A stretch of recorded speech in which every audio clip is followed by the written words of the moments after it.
È una giornata un po' grigia, ma la nuova Toyota Corolla Cross non ha paura di affrontare né l'autunno né tantomeno l'inverno. Ora la scopriamo insieme su Terzo Garage.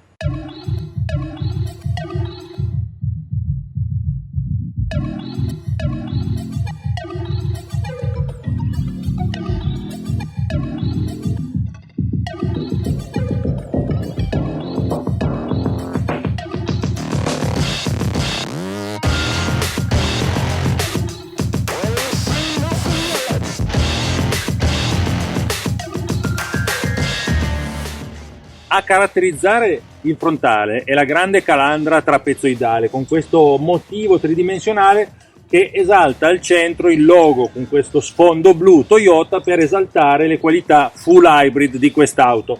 Poi abbiamo, in quanto versione cross, tutta una serie di protezioni in plastica grezza che circondano praticamente tutta l'auto.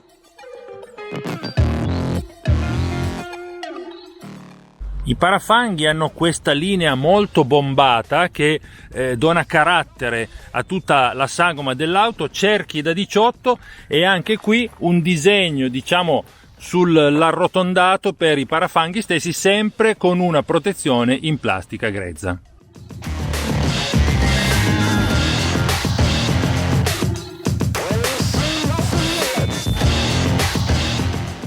Grazie alla concessionaria Fuji Auto di Bra per aver prestato questa Corolla Cross a Terzo Garage.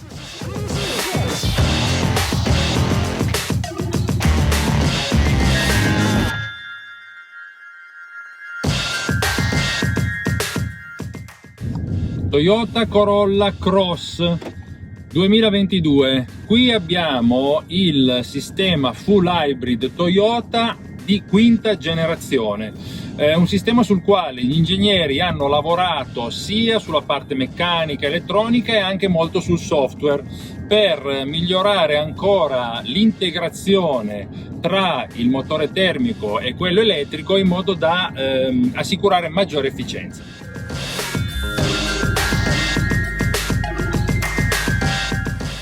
La potenza di sistema totale 197 cavalli, il motore benzina è un 4 cilindri 2000 da 150 cavalli, cui si affianca un motore elettrico da 110 cavalli, combinata 197 cavalli, trazione anteriore. Qui abbiamo un allestimento Trend che è il base ma è già molto ricco, mentre quelli superiori sono il Lounge Light e il Lounge. Dicevamo trazione anteriore perché nella primavera del 2023 arriverà la trazione integrale che sarà realizzata posizionando sull'asse posteriore un motore elettrico da 41 cavalli.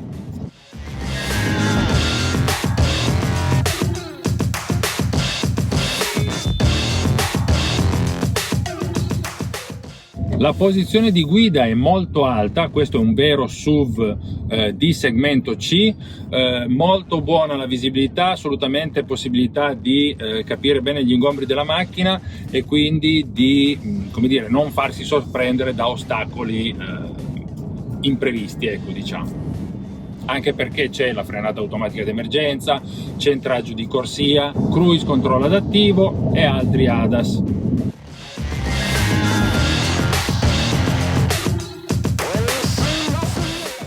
Andando a inserire la retromarcia si attiva la retrocamera di parcheggio che ha una visuale molto ampia e consente, vedete, di individuare anche auto che arrivano ai lati della macchina prima che effettivamente transitino dietro il lato posteriore.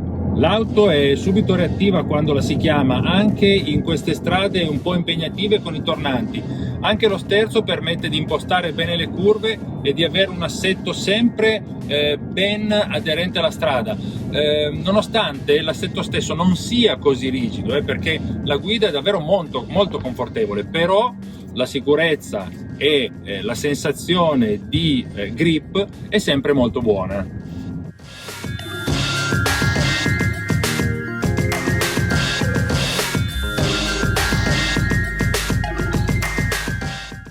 La velocità massima che questa Corolla Cross può raggiungere è di 180 km/h, con uno scatto 0-100 in 7,7 secondi.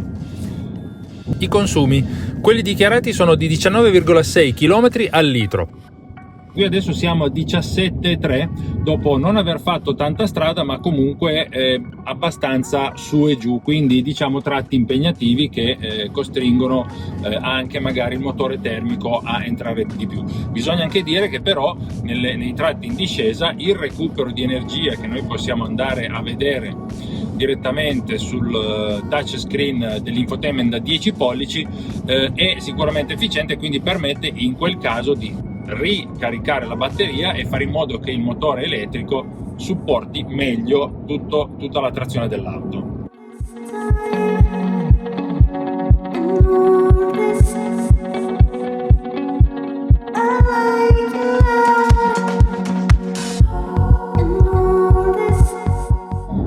Abbiamo anche la possibilità con il tasto Drive Mode di scegliere quale grinta, diciamo, assegnare alla macchina. Con Power abbiamo una risposta più immediata anche del motore elettrico, almeno così a me pare. Il motore elettrico e il motore termico insieme danno una spinta veramente immediata e si sente all'auto. Più tranquilla ovviamente in eco, mentre il normal è una via di mezzo.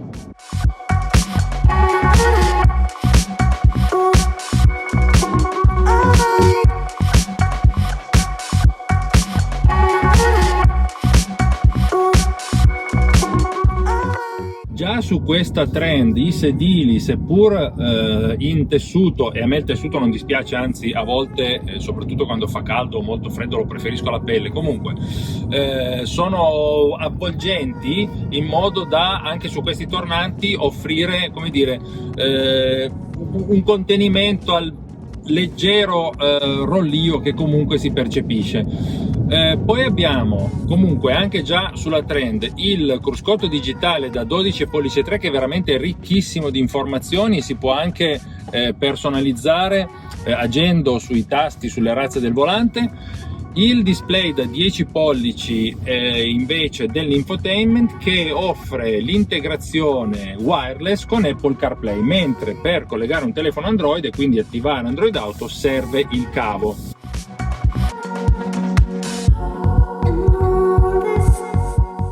A me piacciono molto questi inserti cromati che effettivamente donano come dire, eleganza a tutto il disegno anteriore.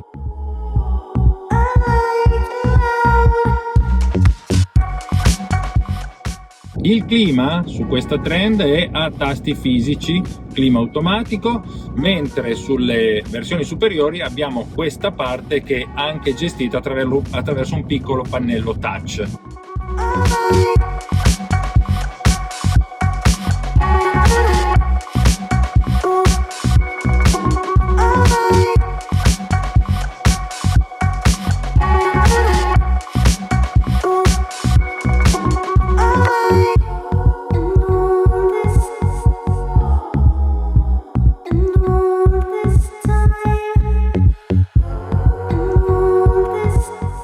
Dietro lo spazio non manca, sedile regolato sulla mia altezza, quello del guidatore, soprattutto in altezza davvero tanto spazio, e anche per le ginocchia per viaggiare molto comodi. 3 adulti sicuramente trovano posto senza alcun problema. Per agganciare con sicurezza i sedili dei bambini, qui ci sono i ganci Isofix che si trovano dietro queste coperture, diciamo, di plastica che si possono incastrare, e poi qui abbiamo anche 2 bocchette del clima per i passeggeri e 2, se riesco a farvele vedere, sono qua sotto, prese USB-C di ricarica del cellulare.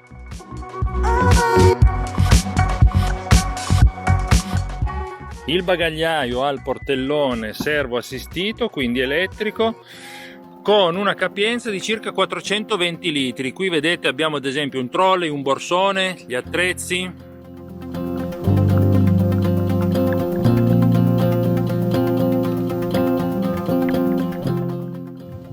Il sistema di infotainment è aggiornabile over the air. Inoltre è possibile avere informazioni in tempo reale sul traffico che vengono visualizzate dal navigatore.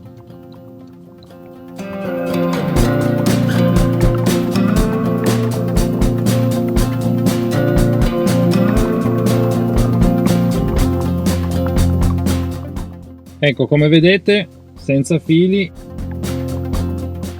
e su questo 10 pollici davvero fa un certo effetto, perché le icone sono belle grandi, molto ben visibili, anche ad esempio il navigatore posso utilizzarlo davvero in modo efficace, perché guardate anche che reattività di risposta, senza fili.